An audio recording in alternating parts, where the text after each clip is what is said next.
Mullins. Congratulations on your first win of the season. Give me some of your biggest takeaways from the man game. Thank you. We're real excited to be 1-0. The most exciting part for us is being able to win the way we did. Just line up, play smash mouth football. That's usually what gets us in trouble, is we can't gain those tough yards.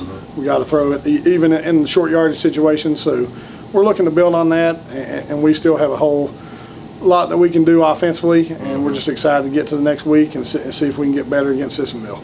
Well, like you said, you played a little smash mouth football this past weekend. That's not normally something we see from a Gary Mullins coached football team. You know, usually we see it getting aired out kind of. Is that something that people should expect to see is going to be a little different, or was that a game plan or an in-game feel type of thing?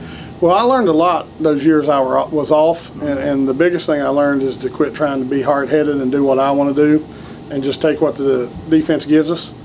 I mean, they were dropping a bunch of guys in the coverage, so we kind of just took the underneath stuff and let Slack and Koger run it up in there, and our offensive line was blocking good. So we're not much on trying to impose our will. We'll just go wherever you're not, and that's kind of what we're approaching every week.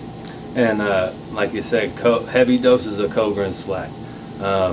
With Koger, you know, running the ball 26 times down the season, you gotta think that might take a toll on his body. Is there any concern with that?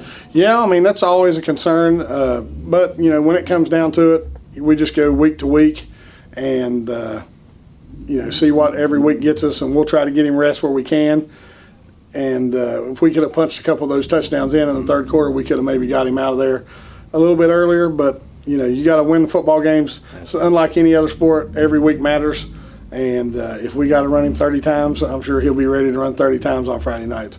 Yes, sir. Yes, sir. What about Caden? No, any updates on the injury?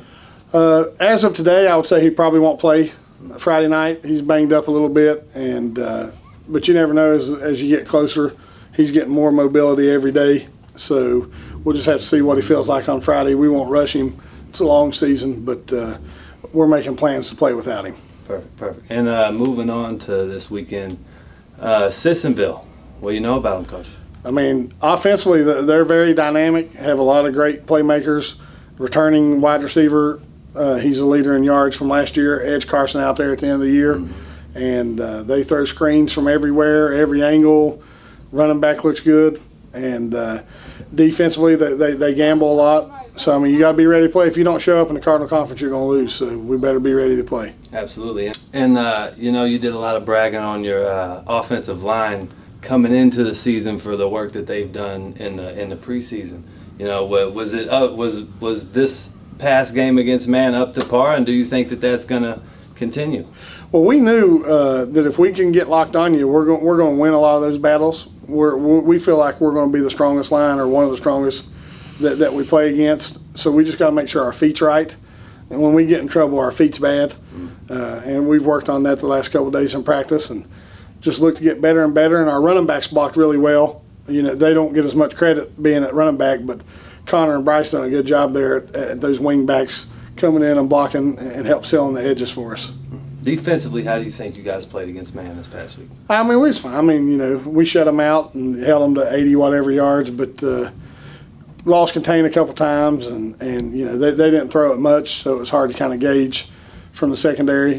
Sissonville will throw it more in the first drive than we seen last week. So we talked to them about practice. You better be ready. And they got a lot of great playmakers, so our defense is really going to be challenged on Friday. Well, Coach, I appreciate it, and good luck to you. Thank you. Looking forward to it. Jackson Koger, appreciate you coming on with us. You know, how's it feel after your first game in a Logan High School uniform playing quarterback? Man, it feels good. It's just a different atmosphere than you normally play in. It's something in high school you definitely want to experience. Good. Speaking on the atmosphere, you know, you had a big crowd against Man Thursday night. Did that play on your nerves or anything? Definitely until the first snap, but once the first snap hits, you got to block that out. Absolutely, absolutely. You know, you ran the ball a whole lot, 26 times. How's your body feel? You feel all right? I was definitely hurting after the game, but I feel good now. Good. You think you're gonna be able to take that? Yeah, I think so. I think we can do a lot of things with this team. Good. How do you feel you played and the rest of your team played this past week? I feel like we played good, but You know, it's good to never be satisfied. You got to want more. Absolutely. What's the differences between the way man guarded you guys compared to the way Sissonville is going to guard you guys, and what does that look like for you?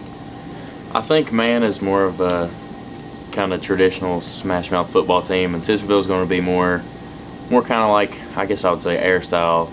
They want to try to throw it around and try to beat you athletically. You got anything you want to say to the Logan crowd?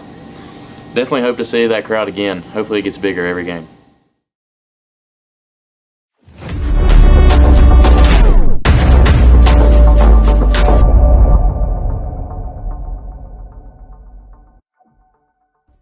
What's up, everybody? This is Stevie Browning with Mountain Dreams Media, and we want to say thank you to Coach Gary Mullins and the rest of the Logan High School football team and wish them all the best of luck as they travel to Sissonville and play the Indians this weekend.